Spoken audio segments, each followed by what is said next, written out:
Goodness.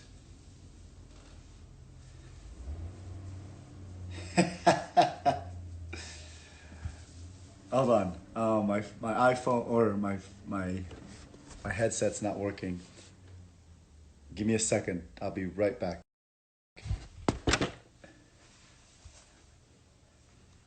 Can you guys hear me? Can you guys hear me all right? Yes. Should I turn this off? Doug, I texted you. I can show you my text. Doug Koenig. Look, I responded a while ago. I'm going to text you right now again.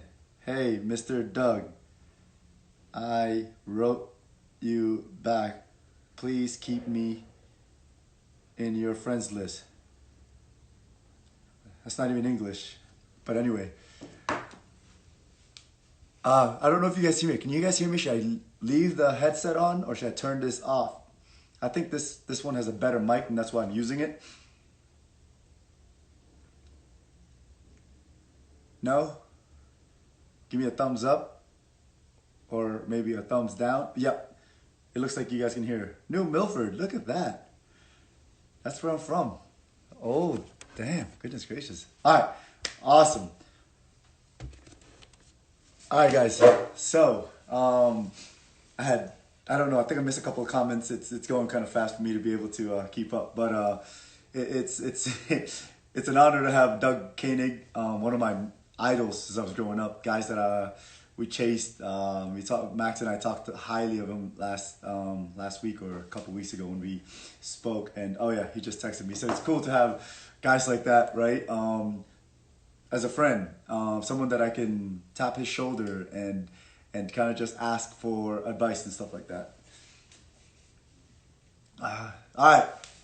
So today's little live is going to discuss how to train when you're a C class, D class, and below, or how do you train when you're a B class to like A, maybe.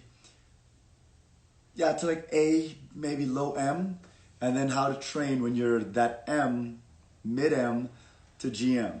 There's different training aspects, and I think a lot of people always have questions. This is one of the questions that I guess get asked a lot. So it's a really cool thing because it's something that I've really thought a lot within the last only couple of years. What I did a long time ago, what I would have done differently, what I do now. And what's my focus? What was my focus before and what was my focus now? What was my focus when I was coming up and when I finally hit that peak? Or not peak, but when I finally get that level to the point where I started competing with the big boys. And then what did I start focusing? What changed? And then what changed recently when I felt like I found another level and a new me, right? And so those are the things that I'm kind of wanted to share. And these are things that I share in my classes a lot of times. And I have a specific programming for everyone to do it. And it's something that I do or I've done for myself, and it works really, really well. So I am going to share that with you guys here. Maybe not in great detail because we only have an hour. And there's obviously questions coming in constantly here, and I'm going to try to address it. So we're going to start in order. We're going to start with C to D. Is that cool with everybody? How's everybody doing? Hopefully everybody's surviving. I'm hanging in there, trying to, with being Mr. Homeschool Teacher. So my kids might come here shortly because I put them on arts. So they're doing some drawing right now, and they might come in here to have me check. So it might get disturbed by that for a little bit, but I don't mind them disturbing me at all because they're awesome. So question. Let me ask you guys a question. You know what? This is giving me till 1:20. Let's answer any kind of questions you guys have for me from last week, with the discussion with Eric and all that stuff. Thank you so much, guys. Appreciate it. Eating ube pie from Jollibee. Any questions? Sorry to hear that, man. Yeah, I know there's a lot of people out of job. I mean, I'm out of job right now because I can't travel, I can't teach, so it's tough. I know, me too. I don't think so. I think it seems like my schedule is only getting canceled and postponed until mid-May. I think I start resuming classes next month. When shooting pistol, is it good to keep your shoulders tight or relaxed? Well, it's always tight. I don't know about relaxed. I think a lot of people say this versus this. My shoulders aren't necessarily relaxed. They're like if I'm really shooting, if I have sleeveless on, which I usually do, everything is tight. As you can see, I'm not. Everything's tight. I mean, my shoulders, you can touch it, and it's not like puffy. It's tense, right? Because I don't know. There's not much relaxed. Maybe I'm tight all the way down to my torso. And even when I do this, I engage my core right away. So I don't know relax, but definitely I like my shoulders down. It improves my visibility, and it allows my neck and visibility for one, and it improves my neck mobility better. I'm not straining myself. I'm not tiring myself out. So this versus this, absolutely, yeah. If that's what you talk about, relax, yes. But in terms of muscle contraction, I'm contracted pretty much all the way. Justin has a good question. Justin Ferrer, you're obviously a national contender, so you're going to be one of those guys that's going to want to listen to this. You've had the class already, so you have a little bit of it. I would love to arm a tactical. I would love to work with you guys. Just send me a message. I'm not good with Instagram messages a lot because you get so much sometimes, but I do try. And then I think now there's 3 different inboxes. There's like general, primary, and then there's like unknown or something. Unknown right now is like plus 99. All right, so Justin asked how to deal with pressure and being super squad. That's a great question. I think that's going to take us to a minute and 20. Oh, when on deck, what do you think about? Gosh, there's so many. So that kind of goes to what Justin asked, right? So here's and then there's another question, great question. How do you attack the stage, whether to run a stage speed or versus accuracy? Whew, there's so many heavy questions. You guys are throwing heavy hitters right now, but I'm going to attack Justin's question first. Justin, basically to deal with pressure being on the super squad. I'm going to tell you right now, that was through learned and experience, through years. I didn't just go in the first time I did one super squad and I immediately knew how to handle myself. No, I went there shocked, kind of one of those going, oh, I'm here, I'm with the guys. Then it was a world steel shooting challenge where they literally put you in a super squad and they give you like a leaderboard and you're amongst people and your immediate performance, whatever your results are, is placed on a leaderboard, and whether you're on that leaderboard or you're not, and your names are constantly getting shuffled here and there. So it's nerve-wracking, and you're on TV and all that stuff, and you know there's a lot of pressure and there's a lot of things at stake on the line. So when the bigger, like what Eric said, the bigger the carrot, the bigger the thing to mean, the more pressure it is for other people. So to me, what I learned through the years as being on it was it really didn't matter who was on it. I can't control them. I can control me, and I can control my thoughts.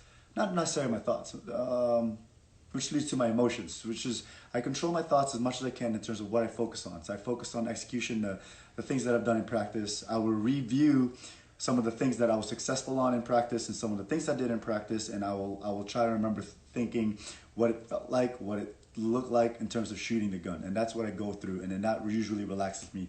Also, one of the things that I do, not many people know, and it was cool because it was backed up by a multinational champion, Olympic gold medalist, I believe, for Beretta shooter.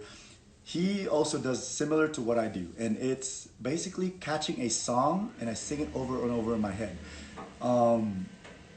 When I won my first world championships, and the first thing I did, and it's still challenged, the first thing I remember, the main thing I remember about that was I had a song, a catchphrase in my head, and I would just keep singing it, and it allowed me to breathe, and allowed my mind to remove myself from the current situation and not necessarily focus on pressure and what's going on. While I wasn't shooting, I was kind of in my own space enjoying the song in my head, and when it was time to turn it on, I let go of the song, focused currently on what's happening, and that's when the pressure built up a little bit, but it didn't matter because I was so relaxed and I was just going through motion, visualizing and singing that song. So a song helps me a lot because it allows me to basically focus on other things as opposed to just completely immersing yourself in the match. Things that I do in terms of exercise for my eyes, I do a lot of visual stimulus, but a lot of things that I've been doing lately is audible stimulus, so learning how to react to a sound and then react to either a punch or tap or something like that. So that's kind of things that I've been working on. When I'm on deck, I'm definitely visualizing the stage and over and over and over and over again. There's so many more questions, right, that you guys are hitting me up with. I can't get all of them because I know there's this kind of topic, and I'm going to see if I can get to them at the end of this live. Because but I'm gonna try to get into the training program because that's what I came in here to do. A lot of people have asked it online. I got about 50 to 100 messages on it alone, so I figured instead of typing and responding to every single one of them, which is over and over the same question, I'd rather just discuss it here in live, and hopefully you guys have a chance, the opportunity to tune in. All right. Anyway, sorry, I'm trying to scan through. It's like to be it's amazing to be in a Beretta team, man. It's cool. The honor and representing Beretta as a big gun company that's been around for 500 years. There's something to that. The product that they've been giving me, the clothings that they've been giving me, it's been the support. It's amazing. I've never had a company where I can say, hey, my feedback is directly like impacting the company. Like, hey, dude, can we do something like this where let's tweak this, and they will make it happen. Like I have direct contact and text message to one of their lead engineers, and he's like, yep, how does this look? And constantly having that feedback, which blows my mind. I've never had that opportunity.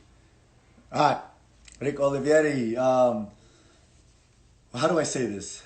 To all my Spanish and Italian speaking people, todos mis Latinos, right?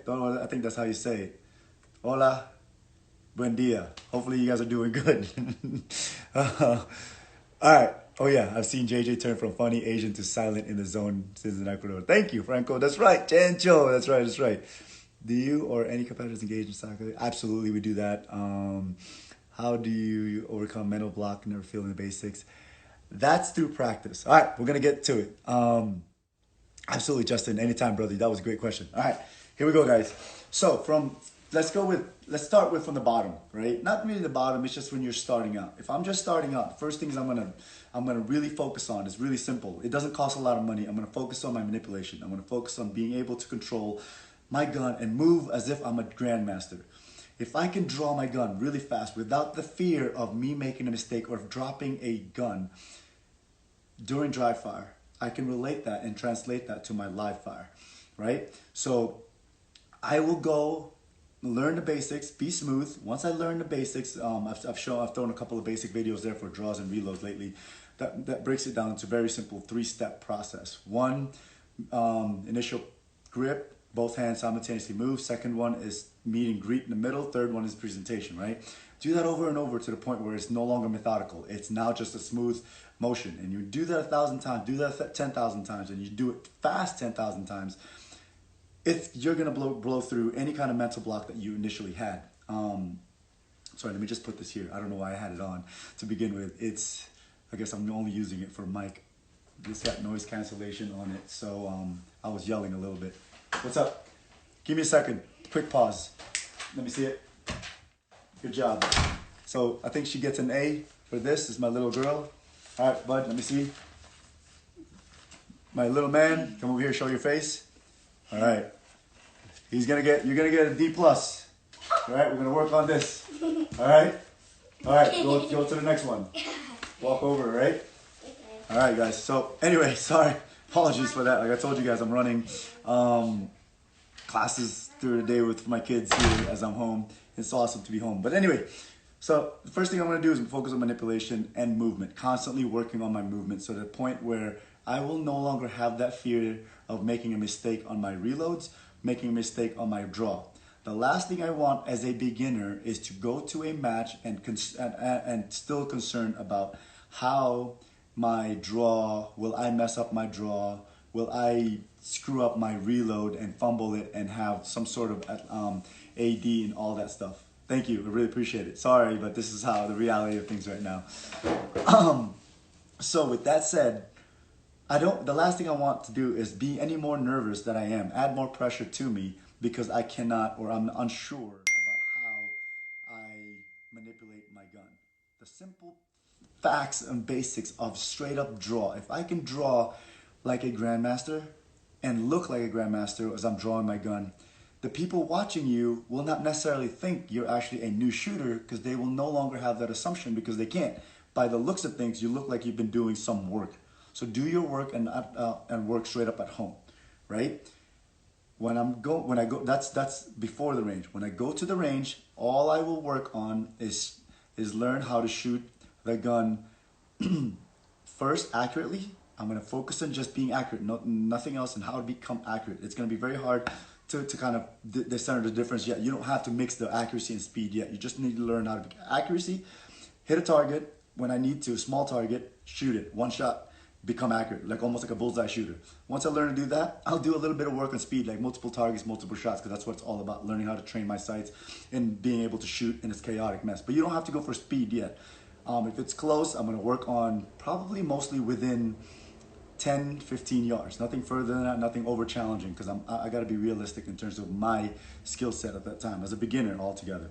Then I'll work that and maintain my speed and draw and keep pushing my draw. And this is why I'm a big proponent in pushing my movement, because that's what I've been doing since I was a kid in terms of my draw and my reload, is that it helps me relax. And it makes other people think that I'm actually better shooter than I am, because I move and look like a guy that knows what I'm doing before I go show up the match, before I even fire my first shot.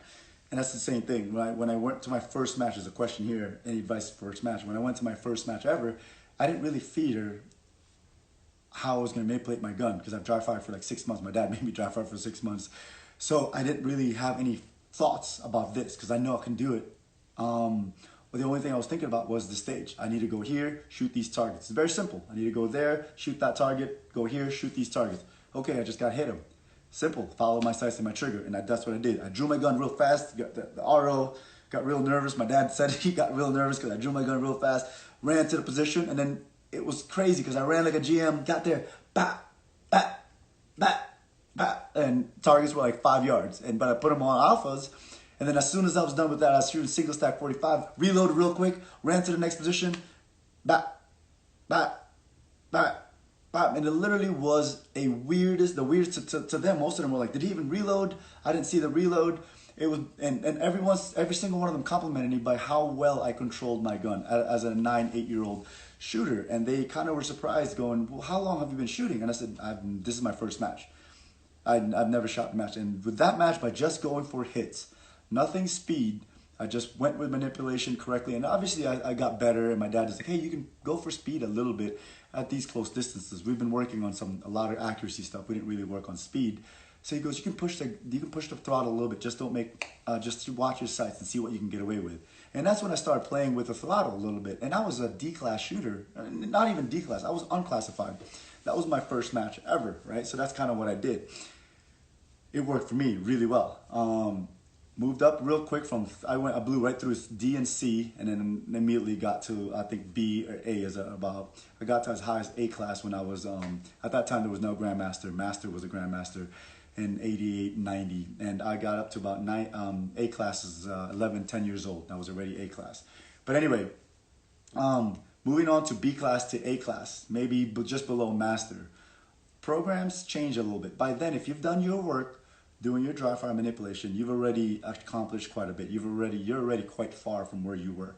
So now the training philosophy changes, right? You can train all these things. I'm not gonna give you specific drills or programs here because it's too hard without you guys taking notes or me writing down and without me seeing you shoot. I'm just gonna give you the philosophy of it and what you need to kind of approach and how you think about it. And you can come up with drills from there on out. From B to maybe below M, what you're going to do is you're going to start focusing on also speed and shooting. You're going to throttle down quite a bit. Basically, I have three phases in my programming. Phase 1 is fundamentals and individual skill sets. Phase 2 is where you explore and you push and push and push and figure out what your limits are and then where you're going to fail and how far back do you go, and that's where you find out. You just focus on basically pushing your skill set as far as you can. And phase 3 is kind of like this overload system where you're just repeating movement over and over.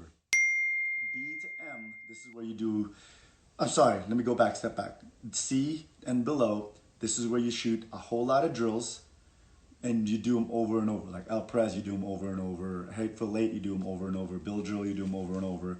You try to see what your results are and you got to kind of figure out. Right? You do the same thing moving up to B and A to M now. You kind of do the same thing in terms of doing it over and over.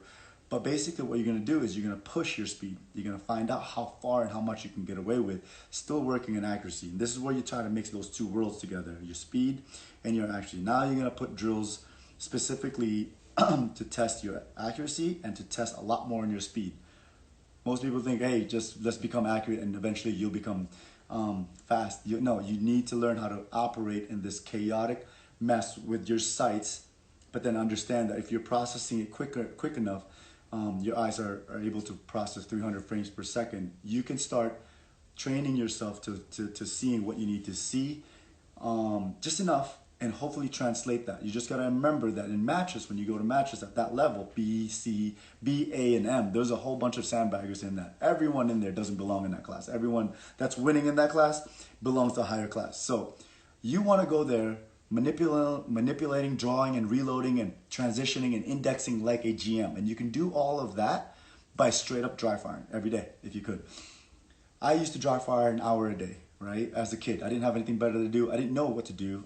I just knew that worked for me because I couldn't shoot much. I just loved playing with the gun. It was a sense of enjoyment, right? And now it's become a sense of therapeutic, kind of therapeutic, unless I do like, I start messing up and then I get angry and then I just start focusing on other things and then it becomes real work for me. But I still enjoy it. That's why I still do a lot of it until today. But you can do all that work and look like a jam, manipulate like a jam, move like a jam through dry fire. Shooting wise, you're not going to be as fast as most guys once you start getting to the B and A and M. You're not going to be as fast yet. So that's why you push your speed, and you're heavy on speed and not so much on accuracy. Blow on your speed, because most guys that are in that level will win because they're just faster than the other guy. Most guys in that level just don't have this medium where they can go balance of speed and accuracy. They're either really fast, making a lot of mistakes, or too slow, too accurate. That's always a question I get. You need to be able to err on it and be good at being able to go fast. Every single person that got to GM, me, Casey, Max, Eric, and every single one of us, including a bunch of these other GMs out there, didn't get to GM level by being straight up accurate. We got there because we were fast at our manipulations, draws, reload, and being able to operate at such a fast pace in terms of processing speed and pulling the trigger and shooting targets really, really fast. And we're able to maintain a sense of just enough to hit the target, not necessarily hit the alpha, hit the target. Let's put it this way, use me as an example, which I guess I will. Year 2000, the first time I shot limited nationals, I think going to limited nationals, I was unclassified. I think I've been shooting for about 6 months with a limited gun, iron sights, because I went to open in '99 for the world championship, for the world shoot, because I got invited for the Philippine team, and came back to the US and shot 2000, year 2000. I shot that year and I started around April. I think nationals was about September or something like that. Let's say give or take 5 months of training in limited, unclassified. I was fast as hell, couldn't really hit much. But guess what? At nationals, my first nationals ever, I placed 9th overall with 17 mics. Think about that. Let that sit for a second. 17 misses. 17 misses. Let's calculate that real quick. 17 misses is roughly 17 times 15. Goodness gracious. That's like 250 points that I lost in the match. And I placed 9th overall. I placed 9th overall because I was faster than most people. I wasn't connecting. I didn't respect any no-shoots or anything. I threw no-shoots. And 17, I don't even know how many no-shoots I had, but I know I had 17 misses. I remember I was so depressed and so down on myself. And then I saw I was 9th overall. I made top 16, and top 16, that's when we had the shoot-offs. And luckily, I was fast enough in the shoot-offs that my draw was fast, my reload was fast, and that involved both things. And I ended up winning the shoot-offs against Jerry Barnhart, against Rob Latham, against Todd Jarrett, against all these legends that I looked up to as a kid. So use me as an example, dry fire your ass off, right? So with that said, I placed at 9th overall. Immediately I got ranked, I got classified as a master class. I think I scored like an 86% or something like that was my overall classification. That was like the only thing that mattered. The year after that, I went into open in 2001, and that's when I started shooting open. I left 2000. That was the last time I shot limited until 2018. But anyway, once you be in A class, you be at M, you lower M, you're gonna focus on speed and being as fast as you possibly can And when you do shoot classifiers, you don't go as fast as you can there in matches. You're gonna go shoot classifiers only to shoot them as fast as you can shoot the alpha. If you can shoot all A's, perfect. That's all good, because classifiers, I don't like being classed as a classifier unless your goal is to just move up. Then yeah, freaking go below and go for home runs for all your classifiers. All right. So with that said, you're gonna focus on speed. I'm gonna train mostly within 12 yards. Nothing further. And very majority of my shots, let's say 80% of my shots, will be at close range, where I can start. I want to push that close range to further out in distance. Start within 7 yards, work to 10 yards, and maybe work to 12 yards, and see if I can push my speed and what I can get away with and what I can. Living on the edge basically is what you're gonna do. Manipulation should be solid already by then, because if you're trying to shoot fast and your manipulation is shit, guess what happens? You're gonna end up suffering on either end. Your manipulation is gonna hold back your shooting, or your shooting is gonna hold back your manipulation. Either or, right? So once you get to that point, B to M, you spend a year there of just blowing and going speed. You're not recklessly fast. You could say you are, but basically what you're gonna be doing is you're gonna find out where your thresholds are in terms of how fast you can get away with certain things. And those B to M shooters, those guys right there, when you're at the match, you cannot hold back. You can't. There's so many guys that are good. If you're a nationals, you got to go for it as if you're going to try to beat and win them. If you're a B class, try to win A class, because that's the only way you're going to end up guaranteeing a win for yourself. Because if you try to play that game, you're not going to do it. Does shooting limited minor translate well to major, or should I make the transition now? Hard question, but you're gonna lose out if you're gonna go against shooting the same exact style, shooting minor, limited, doesn't matter what level. You're gonna hurt yourself shooting minor eventually, because the guys shooting major will just take over with the points that you're giving up. It's just too much.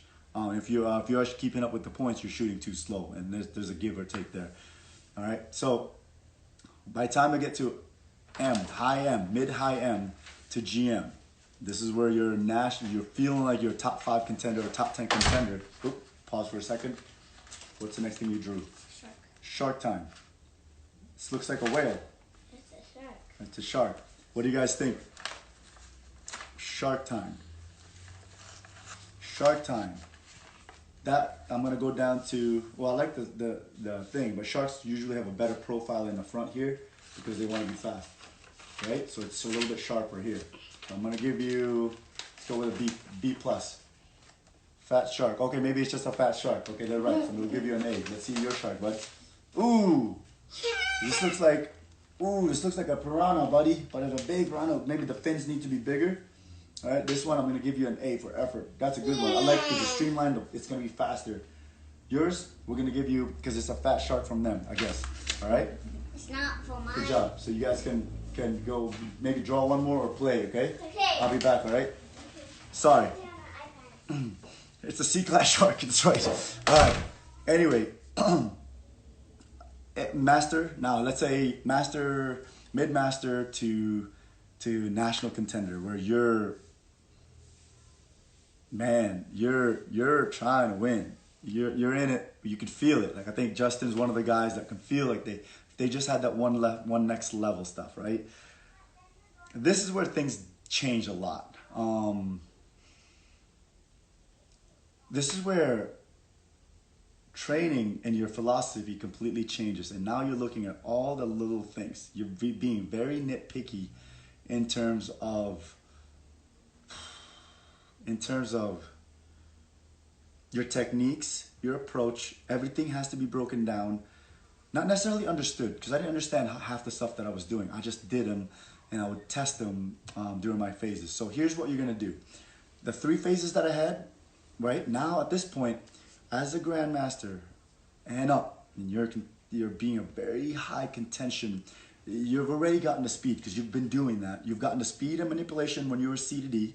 You've gotten to speed and shooting when you're from B to M, right? Speed and shooting, and from B to M. So now you got those 2 worlds. Master to grandmaster is where you focus on becoming consistent and accurate. Something's flying around here. All right, it's a freaking ghost. Tell me if you see anyone behind me.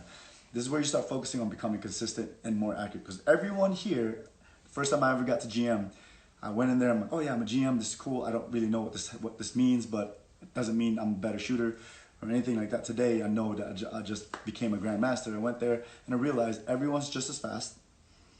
Everyone reloads just as fast as me. Everyone draws just as fast as me. Everyone moves just as fast as me. And some of them are older, but still very efficient in their movement. And I'm like, okay, what's the difference? Their accuracy, their ability to be able to shoot alphas more than others. I would shoot a stage, let's just say whatever stage, I would shoot a 12-second stage in 11, and I would drop maybe 13 to, let's say 12 to 17 points. Wherein Jerry Barnhart and Rob Latham at that time would shoot, I don't know, 12 seconds, but then they'd drop 2 or 3 points. And every stage they did this, so they would nip away. It didn't matter how fast I was. But I was operating on my 100% level, and I didn't know what my 98% was, my 96% was. So I would throttle back a little bit and slow down, right? I told myself to slow down so I can get my hits. And so what happened there was I was now shooting 12.5 at the same exact stage. I would shoot at 12.5 or 13 seconds, and I would still be down 6 to 7 points, 6 to 8 points, maybe sometimes 4. So I didn't like that. I'd rather just go, all right, I'd rather just keep going. Hopefully I'll connect. And that's what I kept saying. Hopefully I'll connect. And I left it at that for a while. I didn't like slowing down, hated slowing down, and that was one of the things that I did not like. I hated to slow down. Such a good question too, train with the irons and stuff. It's just a mindset change. We discussed that last week, but I want to move on first real quick. I'm going to focus on this. So, here's the thing. You get to master Grandmaster. Your training regimen now is not about doing the same thing over and over. Now you're constantly testing yourself in training sessions. You're going to shoot and leave some sort of an array. I've showed some of you guys this. Some of you guys have taken my class. Some sort of array, and you shoot that in different format, different order every single time. And whether you make a mistake or it's a good run, it's got to be challenging too. It's got to be both accuracy and stuff like that. So in terms of the switch here, now 80% of my shots are far hard shots. 20% or so are really close attack type targets, 7, 8, 10 yard type targets where I'm attacking as fast as I can to exploit my speed still, but then to only go back to my controlled stuff. And all I'm doing is repeating, overloading my system with learning how to shoot hard targets at match speed at about 96, 98% of my ability in terms of speed. How do you know that? You'll only figure that out through practice and through reps. So as you shoot and you go to practice, you will no longer find yourself going out there repeating a drill over and over and over. You shouldn't. You're wasting your time if you're doing that at a master GM level. You can. A lot of people will argue that, but I could tell you this: that I learned it from Rob Latham, Eric Raffel, 2 of the best shooters that dominated our sports in different eras. The best, bar none. Right? Bar none. And Eric and I are supposed to try to do, I think, a live together this weekend, and you guys can ask him himself, that those 2, the opportunity and fortunate enough to be in a position to be able to train with them at one point or another. A lot more recently with Eric, we practiced quite a bit with each other about a year, every year. And they do not believe in repeating the same drill over and over. They don't set up stages, they just set up random targets. No stages. I don't set up stages either. That's one thing I did, but I used to just do over and over. I used to have this thing called a standard where I always do it in practice, but now I do it one time, and that will be my score for that day, and see if I can replicate my best score. And then by the time I go out there and shoot, it's like shooting a stage every single time. Because I might be able to do this particular drill really fast and this particular target but when I go to a match, maybe the sun's behind me, maybe the sun's in front of me, maybe the sun's here, maybe it's cold. Things are different. So I have to be able to approach that certainly differently in different angles every single time. And no matter what the scenario is, no matter what the situation is, I'm able to repeat it. Whether I'm tired, whether I'm sick, whether it's raining, whether I go out there to shoot completely differently. So now every time I shoot, I don't shoot the same drill ever again. I started doing this in 2017, right after Eric and I trained with each other. I started changing my programming. And then obviously phase 1, phase 2, and phase 3, I would hit those. I would hit those phases. By the time I'm in phase 3, where I overload my system closer to match, this is where I started to really focus on being able to execute anything that I've ever done previously. So if I just did a stage, let's just say open target, partial, partial, open. I'll shoot it left to right. The next time I run it, I look at the clock. I don't really care about the clock. I look at the clock sometimes. I look at my splits because recently I've gotten a little faster. So I look at my splits just to see my attack targets, and then I know my hits are good. I don't do anything. Then I go right to left. I don't shoot it even though it's the same array. I don't shoot it the same order. I shoot it once and that's it. Done with it. Right to left. Okay, cool. Look at the clock just for my splits again, but I know my results because I've paid attention to what I did. And then the third time around, maybe I'll shoot the left target, the left partial, left open, right partial, left open.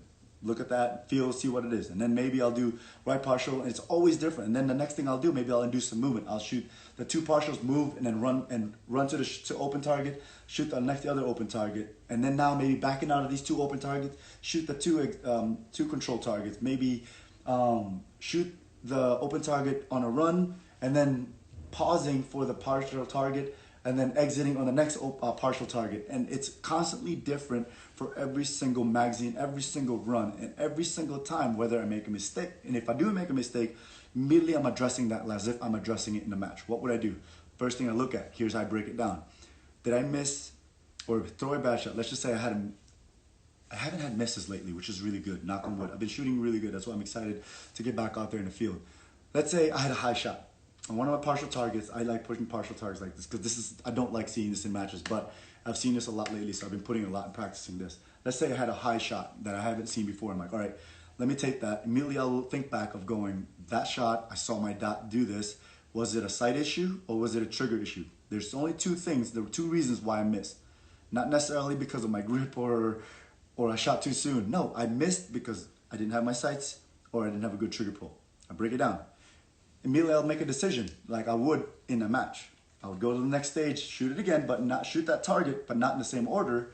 I'm going to address it, and when I get to that target, I'm going to make an adjustment, whether I'm going to make it an adjustment with more sights or better prep.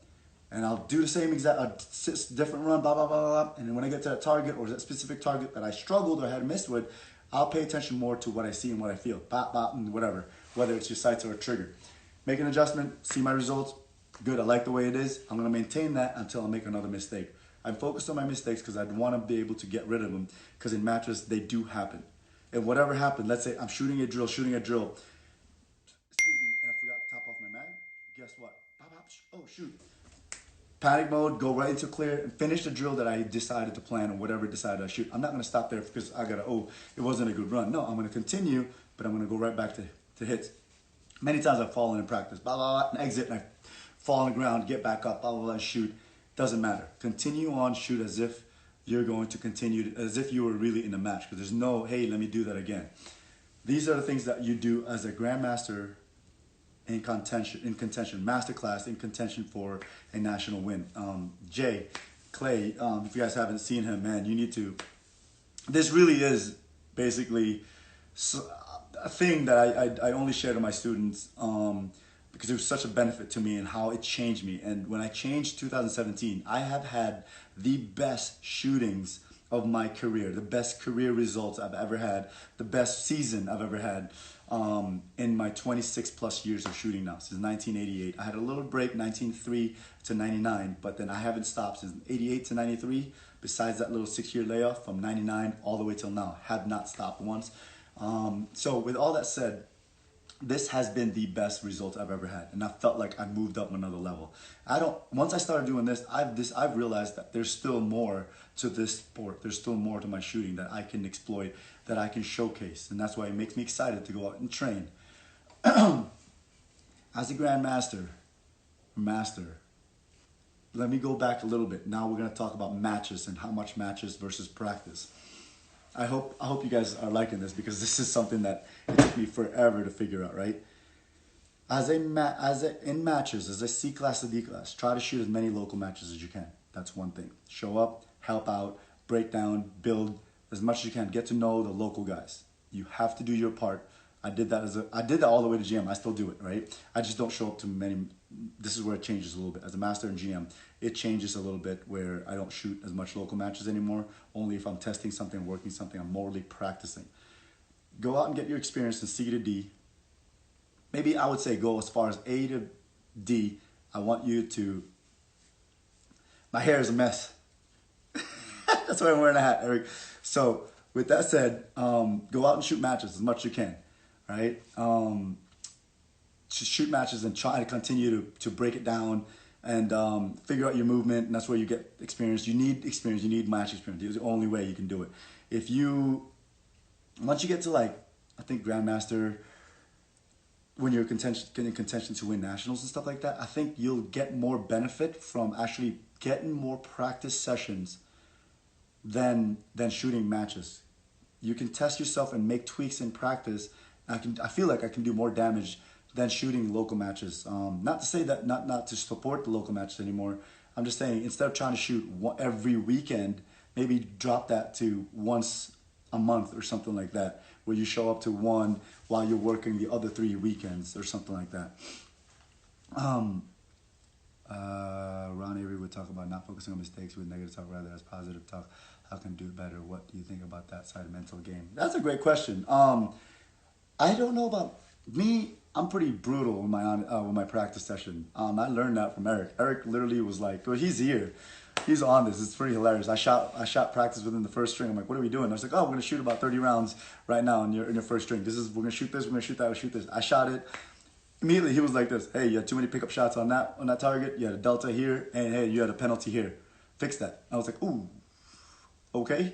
I didn't know what to say. I'm like, I guess. And I watch him shoot. I'm like, okay, that was pretty good. Nothing impressive, just consistent. I'm like, okay.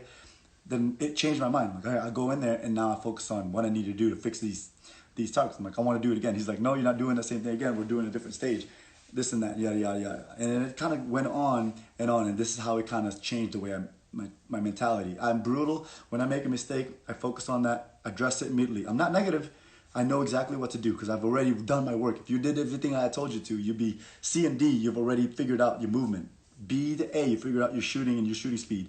GM to M, this is where you become accurate, right? So that's how you're going to need to move on from here on out. If you feel like you're stuck and you've hit that plateau, when you're trying to get faster and now you're starting to struggle because your hits are going down, start looking at movement. Everything about, like, let's say my last post, 2-and-1 reload, 2-and-1 drill, little challenge. All those challenges that I do is literally something that I do at the end of my practice session, right before I break down. I shot for about 45 minutes last weekend, and I was able to get good shooting. I was very happy with my performance. Considering I haven't practiced much, dry fire kept me pretty relevant, I guess, and not so rusty. And so I was like, oh, let me up this 2.5 second challenge, and I kind of just did it. I failed because my battery had died. It was a little windy. My first shot was like 1.27 or something like that. That would have been under 2.5 seconds if I was able to react a little quicker. But that challenge I only do once, and then I post it. All right, whether good or bad. That one was a failed run to the 2.6. I would have loved to have done it again. But I gotta help my wife out with the kids at home. And so basically, those are the things that I do, right? I don't do challenges. I don't do them over and over and over again. It doesn't make any sense. Like Eric would tell you, don't do the same thing over and over at a certain level. You need to be able to break through that and be able to treat it as if you're shooting another stage, another stage, another stage. And if you have some sort of mental barrier, that little challenge specifically is all draw, transition, and reload. Not necessarily pulling the trigger fast. I looked at my clock then, obviously I have the video. My splits from target to target, or my split from 2 shots on 1 target was like a 0.16. So it wasn't ridiculously blazingly fast. My transition was to the next target was about a 0.17. Reload was about 0.98, which is where it should be. My next 2 shots was again splitting about 0.15, 0.16. Transition was about 0.16, 0.17. Blazingly fast in terms of shooting, not so much. Manipulation, yeah, that's where I made up some time. My transition, I'm able to track my sights in between targets. I'm able to pull the trigger and pull the gun at the same time, as opposed to pulling a trigger and then flatlining across and all that stuff. And those are many little things that matter. And that's why I said, as a GM, master, mid-master class, the biggest thing that you have to worry about is every little thing, because they matter. As a national contender, every little thing is the reason why the other person is just that much better or that much faster than you. That's all it really is. Sorry, I'm pausing because I'm trying to read some of the comments. There's so much going on here. GI level GM, do you have to be addicted? The amount of metal. I don't know about addicted. I can't stop thinking about it. So that's, maybe is that people addicted? Maybe obsessive? I don't know. How much dry fire is too much? Solid question. I've never felt like it was too much for me. I dry fired for, I think, 2.5 hours at one point. Yeah, that's a little bit too much, but I was a kid. I didn't care. I was 10 years old, 11 years old. There was something I was doing. I couldn't remember. I don't remember now, but I remember my dad told me, he's like, yeah, you dry fired for like 2 or 3 hours before. My friends were over and thought I punished you, and it was all up to you that you just kept doing it. It wasn't because he was asking me to do. Now I dry fire till I'm exhausted. So some of you guys that do those 200 marathon challenges that you guys are just doing now, I do that about 3 days a week. That's normal to me. So I literally do almost 600 reloads at least per week. 3 days a week of at least just 200 reloads. I like doing dry fire. It's just something that I've done since I was a kid, so I just continue to do it. Some people don't dry fire as much. I remember talking to Eric, and he didn't dry fire as much before because he was able to shoot a lot. I couldn't shoot a lot, so I dry fired. The days I do shoot, I don't really dry fire. Not often. Sometimes if I shoot that day and I struggled or I kept messing up my draw, I'll figure something out, whether it's my holster positioning, something changed, and I'll dry fire that night and correct it. I do want to shoot single stack nationals. I do. Routine change once you hit GM. My dry fire routine have not changed much, Justin. Sorry. So I do not dry fire I haven't dry fired. Maybe in 1 year I'll dry fire an entire year. Like last year I dry fired maybe an hour or more. 2 times, 3 times maybe, because I was doing something stupid and trying to chase like a ridiculous goal, like reloading 50 times in a row without mistakes. So of course that's gonna push me up to over an hour, right? Depending on if it's a good day or not. And I was doing it with a production gun. But my dry fires haven't changed. The only thing that changed is I do it a lot less. I'm more intensive about it. So when you see my reloads and my dry fire, now I literally just go draw after draw, reload after reload. I don't drop my mags because I have to pick that up and it slows me down. I continue to press everything, flick my safety up, reload, flick my safety down, and all that stuff. I do every single move, right? What is the best dry fire drills for beginners? Beginners, focus on your draws, focus on your reloads. Learn those 2 things. Constantly start with individual target, boom, reload, boom, and then multiple target, boom, boom, reload, boom, boom, and then maybe multiple shots, multiple targets, and all that stuff. Continue just the basics that you can do. If it's 1 threat, I'll dry fire that, and then I want to continue to dry fire 2 threats because that's more of a advanced drill. Is it detrimental to sometimes strain with dot, other times with iron? Should you just pick one? No, I don't think it's detrimental. You just got to understand that when you're dry firing with a dot, it's more target focus. If you're dry firing with irons, how do I say this? Irons is not necessarily a sight focus, right? So irons, when I'm shooting irons, if I'm looking at my iron sights right here, right, and I'm aiming in iron sights, I'm not necessarily staring at the front sight. I'm staring just a little in front of it. So the front sight is still clear, but I can also see somewhat of the target, so somewhere in between. I'm not target focused unless I'm like, I don't know, 5 yards, 7 yards and in. Further back than that, 10 yards, I see my sights. I'm looking in between. The further back I get, the more I start seeing about the sight. So here, this is my rear sight and this is my front sight. I'm focused somewhere around here. And you'll find this through practice, probably up to 15 to 18, 20 yards. Anything further than that, I'm really focusing more on the sights a little bit. 50 yards, definitely. It's a lot of it's sights, and it's my sights. My eyes actually do this. Look at the sights, look at the target, look at the sights. It's almost like I do a double check. Look at the sights, look at the target, sights, boom. Look at the sights, look at the target. But I think it happens so fast. I'm not sure if I'm explaining that correctly. But it does go back and forth a little bit to kind of confirm. Because at that point, target is so blurry, and at that distance with the brown background, brown target, I need to just confirm it one time to kind of see and refocus. And it's like kind of zooming in and unzooming with the camera. So it doesn't hurt you, I think. You just got to understand what you need to focus on. When you get to make a proper draw, nice transition, have good precision, how do you recommend to put it together? All those basics into drills. Put it together. Put an easy target and put a hard target, and then go back and forth over and over, depending on what level you're at. If you're a B class, C class, A class shooter, I would do that over and over, and I would start picking out my movement in terms of my transition, narrowing it down and start listening to some rhythms and stuff like that, and how I would manipulate my trigger at the far target and how I manipulate and what I need. Really, all you need to ask yourself is, what do you need? Without slowing down, what do you need in order for you to hit that target consistently? If it's a hard target, I know I need my sights and my trigger. I need my trigger prep. If it's an easy target, I just need to look through my sights, something. I just need to see something to index off of that to be able to call my sights. Do you train specifically for classifiers? Absolutely not. 0% have I ever done any classifiers in my training. 0%. I've never, ever, that's one thing I can say, trained specifically a classifier in my training. I don't have the luxury. For the longest time, I only had 4 target stands, maybe 1 or 2 4-inch plates that's static, so I didn't have the luxury to train that. And El Prez, it was just another drill that we did, I think, a long time ago. I didn't even know it was a classifier. It was just something that we did to get some sort of measure. So never have I ever trained any classifiers, specific one. I've always trained random drills that I would do over and over when I was newer. Now I don't do them over and over. I just do random drills all the time. That's the change. And I've seen that I've never had any issue with any classifiers. Most classifiers nowadays, I think I'll score 90, 95%, maybe sometimes 100, depending on the classifier, depending on what suits the strength and stuff like that. King, which Beretta handgun would you recommend? 92X Performance is something that I recommend right now. Would you consider using dry fire laser? I do like the laser sometimes because it'll confirm your hits, but at a certain time, what you'll end up doing is you'll start focusing that laser actually and where it's hitting as opposed to what you need to do. So I haven't dry fired much with the laser. We used it in the government. Beam hits and stuff like that. We used it to be able to dissect the new shooter and where there's some new shooters. I think it's mostly for beginners. In terms of advanced, I don't really think laser, there's much, because now I'm more paying attention to what I need to execute.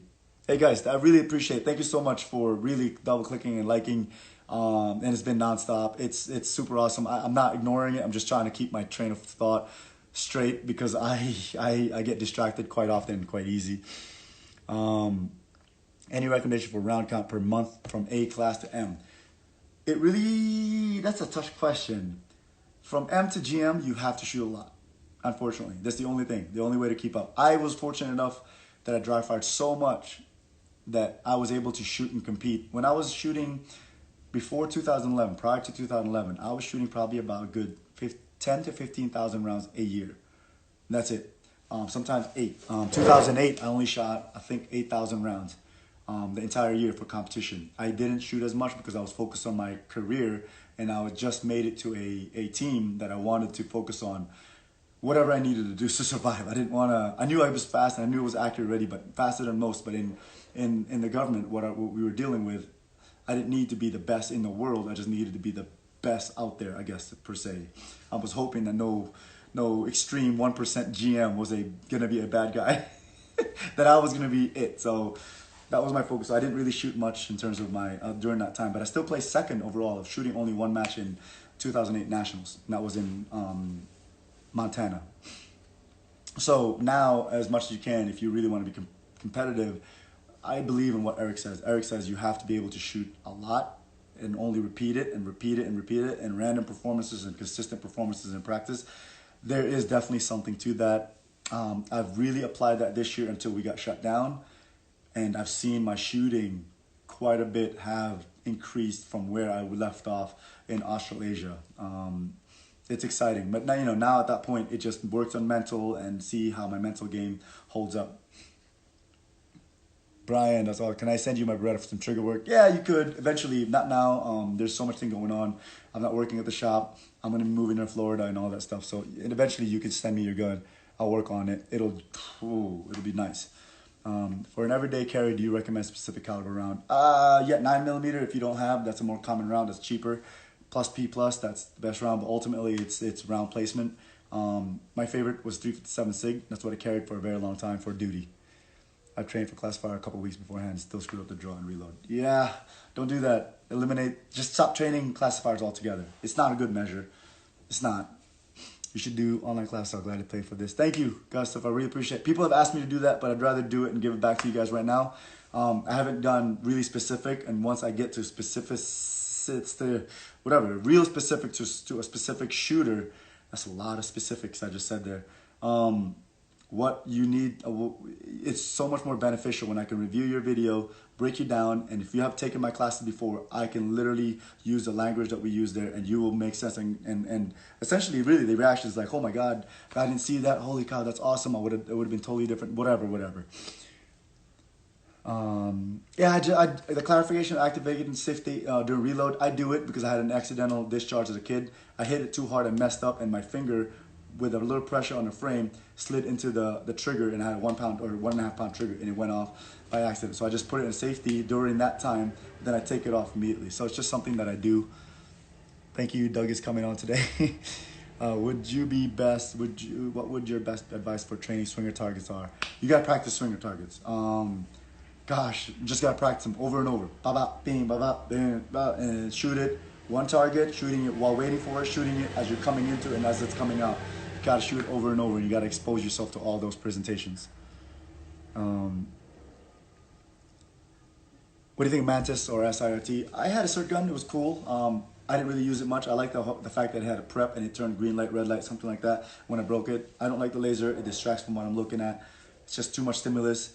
The Mantis I really like because it measures the movement. I think I posted it here. I did a bunch of draws, and I would do a fast draw and I would do a perfect trigger press. So I could have gotten my shot off quicker, but I didn't. So I didn't really care about that. I just wanted to see a consistent pattern and movement. And then I think I posted it once here on my story. I'll post it again. I think I have a picture of it in terms of what it looked like, the pattern on my draw. And I had a beginner shooter draw, and you could see the inconsistencies and the patterns in their movement was so different.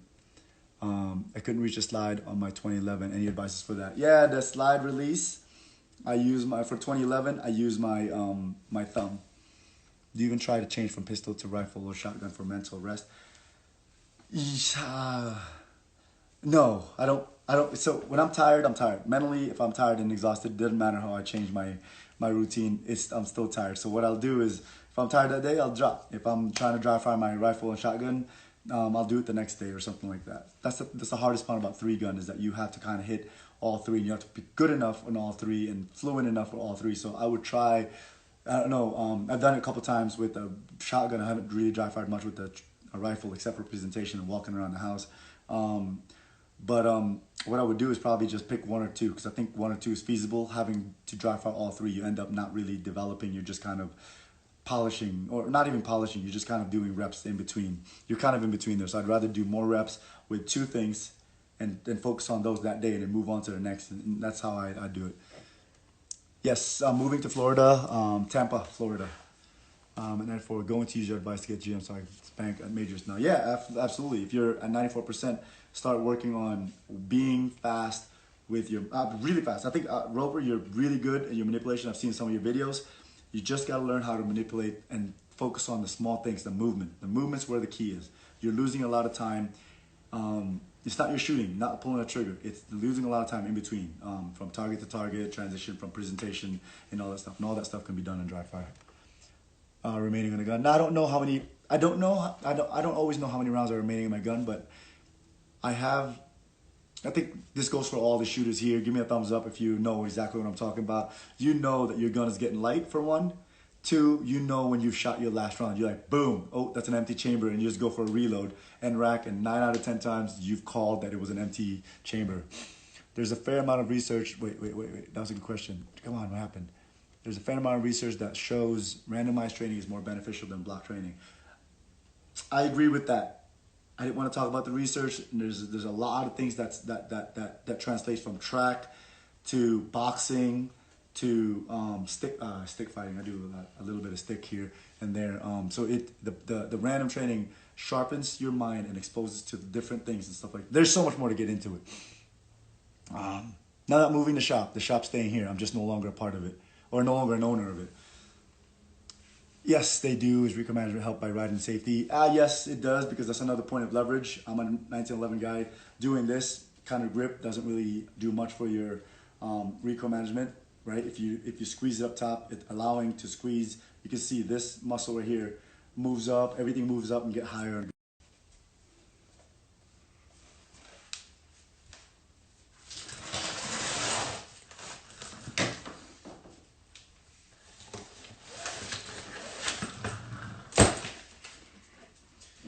sorry, I got cut off.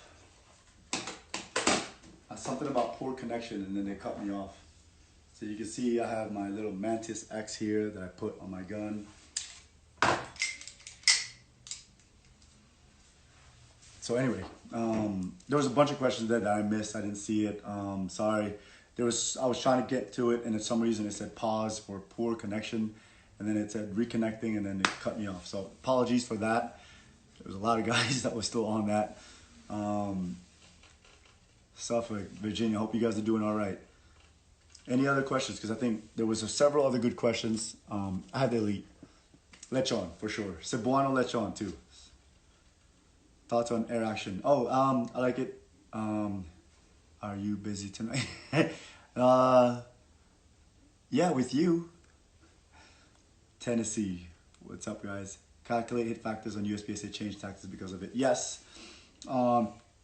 Calculating hit factors is a big thing that I've started doing. I learned that from Eric. I learned that before, but I never really got into it too much now, and I've become more mathematician and scientific about my approaches and stages. It changes the way my attacks, and sometimes it really depends on how someone else shoots it. Someone else shoots it, and I feel like I'm in par with that. I might attack it depending on where I'm at in the standing, how much do I need, how I'm playing the game. But it depends on whether I'm going to attack it or versus shoot it more under control. What's your best advice for training swinger targets? Visual. You just got to learn how to see it. You got to start see it in different presentations. See it while waiting for it and see what you do. Do that over and over. That's all repetition. Do it while shooting, activating, shooting a different target, coming in there, and that's all indexing and presentation. So you got to learn. You got to be good with presentation with your gun and picking up your sights. Get to that position while waiting for it and reacting to that moving target while seeing your sights and not getting distracted by getting your eyes caught on the swinger as opposed to your sights. The last thing is, if you try to push, just getting there and seeing if you can catch the swinger and still watching and seeing if you can still see the sights in front of that brown. That's really the most important thing. You just got to expose yourself to different presentation. Did you ever struggle with anxiety or getting amped up? Absolutely. Not a classifier stage, any match. I struggled with a very anxiety and getting amped too much. As you can see, I'm very hyped up most of the time. I used to get to matches and get super hyped up. I struggled with that a little bit.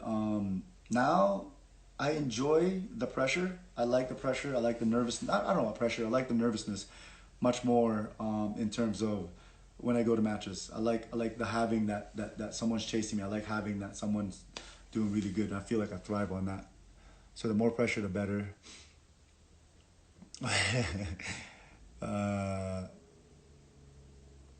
How do you manage match stress? Match stress, man, find a song. That's one of the best things that really works for me. And different songs, I'll pace back and forth. I'll just sit there as I visualize. If I visualize, like Steel Challenge, if I visualize a stage, that it's all rhythm. I'm singing a song. Sometimes it's just like da da da da da, and I'm singing, not singing, whatever. But I'm just allowing myself to breathe and thinking and being relaxed about my visualization. That's really it. Singing songs that kind of remove me from the current situation. Jerry's Grill from Houston, absolutely, man. They should sponsor me. I freaking eat there almost every time and bring a ton of people. Do I fire 2 hours a day? I did a long time ago, not anymore. Not 2 hours per day neither. It was like an hour every day, but once in a while I'll hit 2 hours. Junior shooter from the Philippines. Man, you have a lot of competition. Oh, I love the junior Philippines. But the Beretta 92X, what's my favorite? Goodness gracious. The weight, for one. Second, the trigger. And the ability to be able to manipulate this is so smooth. The way it points, everything. It's just, I love it. I mean, I like the look. I've always liked the Beretta look. To me, it's sexy. Mel Gibson showed it before. What are you doing? Huh? My wife is busting my chops. With COVID-19 happening right now, a lot of matches have been canceled. How would you recommend getting started with USPSA? Go to USPSA.org, search for the closest range of matches in your area or closest local range in your area. Look at their schedule, click on that, look at their schedule, and their schedule will tell you either action shooting or something, action pistol shooting or USPSA shooting. Just go there and show up if you feel comfortable enough to bring your own mag, ammo, mag pouch, and holster and shoot. You might not end up shooting in a correct division, but they'll show you like, hey, it's my first time. Talk to one of the person. They'll direct you to the match director or something. Well, they'll give you a safety brief and check you if you're safe or not. If not, it's good to just see. It's just good to see if you're to see if you want to shoot it or not. Since Shin says don't look like shit. How many sequences of one drill do you do? Now, one time. I do any drill one time. No way do I do it twice. Very, very, very, very rare. If there's something I really need to work on, maybe I'll do it again, but very, very rare. Other than drawing changing mags, what other drills can you recommend? Do it again. I don't know. Not yet. This gun right here is not available yet. There's a lot of things. This gun has changed from what it was from the factory. Not a lot, enough. But one of them will be triggered. The other one will be the mount, my thumb rest. Another one will be the magwell, all that stuff. So yeah, not yet. But that's the prototype. That's the final prototype. It looks something just like that. All right. If there are no other questions, I'm gonna hang up now and go back to my family and start PE for my little kids. I've been crushing them on PE, and they're getting in great shape. My little boy actually has like 6-pack now. It's crazy. Good. Thanks, you guys. Sorry again. I heard a rumor you might be moving to Southeast. Is that true? Yes. Florida, Tampa. I'll be there. Hopefully next month. Ciao, guys. Be safe. Thank you so much.